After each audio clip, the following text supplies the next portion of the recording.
Non seulement Dieu joue aux dés, mais il les jette parfois là où on ne peut les voir.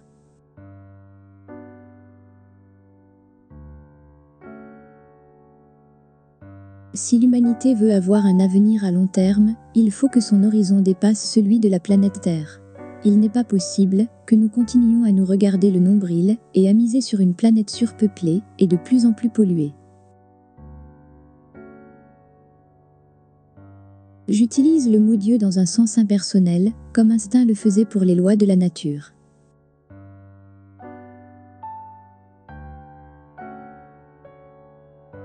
Cet univers ne serait pas grand-chose s'il n'abritait pas les gens qu'on aime. Il nous manquera toujours.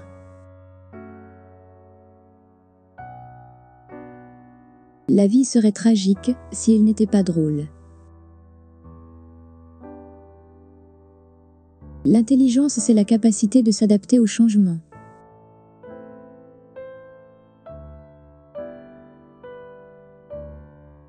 Tant que l'univers, nous pouvons supposer qu'il a eu un créateur, mais si l'univers se contient tout entier n'ayant ni frontières, ni bords, il ne devrait y avoir ni commencement, ni fin, il devrait simplement être. Quelle place reste-t-il alors pour un créateur ?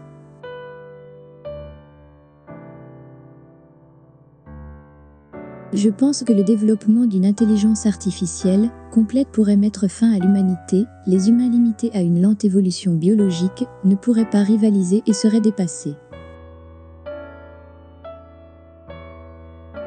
Les sens n'auront pas de temps à t'accorder si tu es tout le temps en colère ou à te plaindre.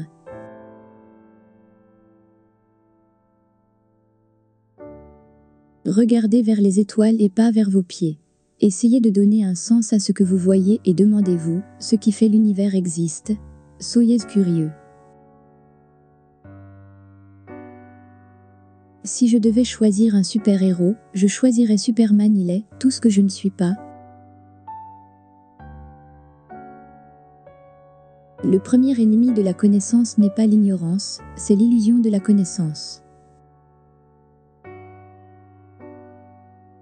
J'ai remarqué que même les gens qui affirment que tout est prédestiné et que nous ne pouvons rien y changer, regardent avant de traverser la rue.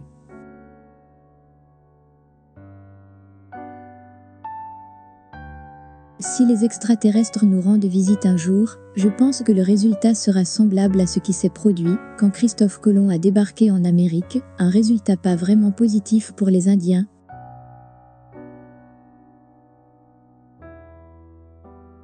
Les personnes handicapées devraient se concentrer sur les choses que leur handicap ne les empêche pas de faire, sans regretter ce dont elles sont incapables. Les personnes silencieuses ont les esprits les plus bruyants.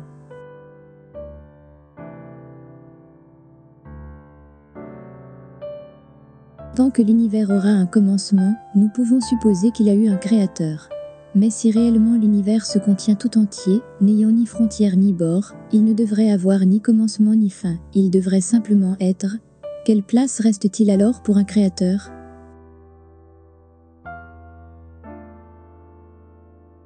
Créer une intelligence artificielle serait le plus grand événement de l'histoire humaine. Malheureusement, ce pourrait être le dernier, à moins que nous découvrions comment éviter les risques.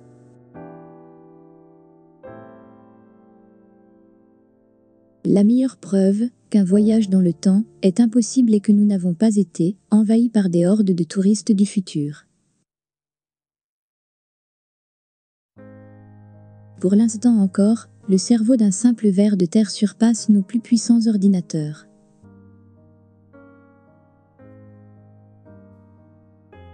La science est une histoire sans fin.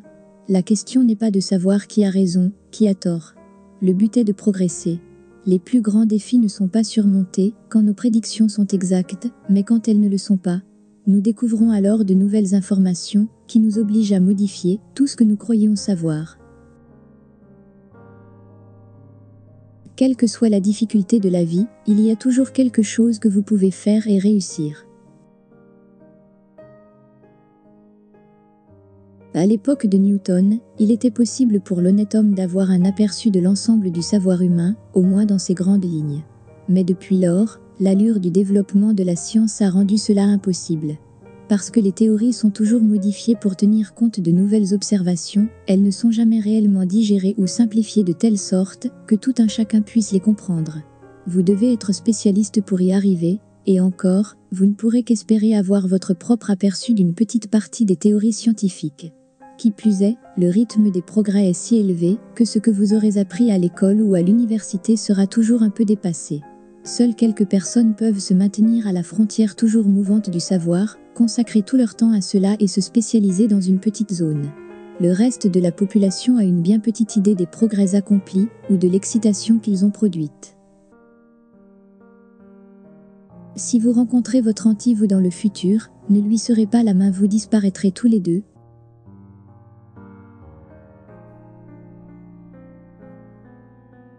Cependant, si nous découvrons une théorie complète, elle devrait un jour être compréhensible, dans ses grandes lignes par tout le monde, et non par une poignée de scientifiques. Alors, nous tous, philosophes, scientifiques, et même gens de la rue, serons capables de prendre part à la discussion sur la question de savoir pourquoi l'univers et nous existons. Si nous trouvons la réponse à cette question, ce sera le triomphe ultime de la raison humaine. À ce moment, nous connaîtrons la pensée de Dieu. Ce qui apparaît maintenant comme le paradoxe de la théorie quantique sera tout juste du bon sens aux yeux des enfants de nos enfants. Nous menons notre vie quotidienne sans presque rien comprendre au monde qui est le nôtre. Le pardon est une invention des gens heureux, Eric. Des gens comme toi, qui ont toujours tout ce qu'ils veulent.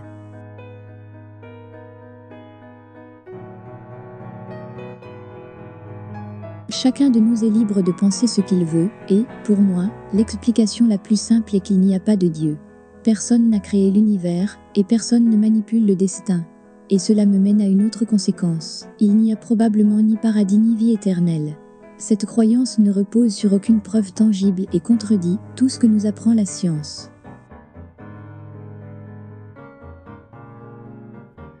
Ces lois peuvent à l'origine avoir été créées par Dieu, mais il semble que ce dernier ait, depuis lors, laissé l'univers évoluer d'après elles, et qu'il n'intervienne plus.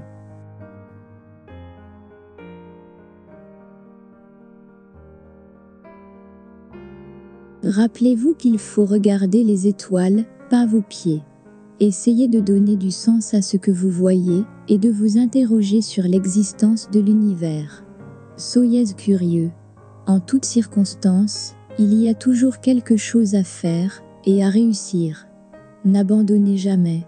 Faites confiance à votre imagination. Faites advenir le futur.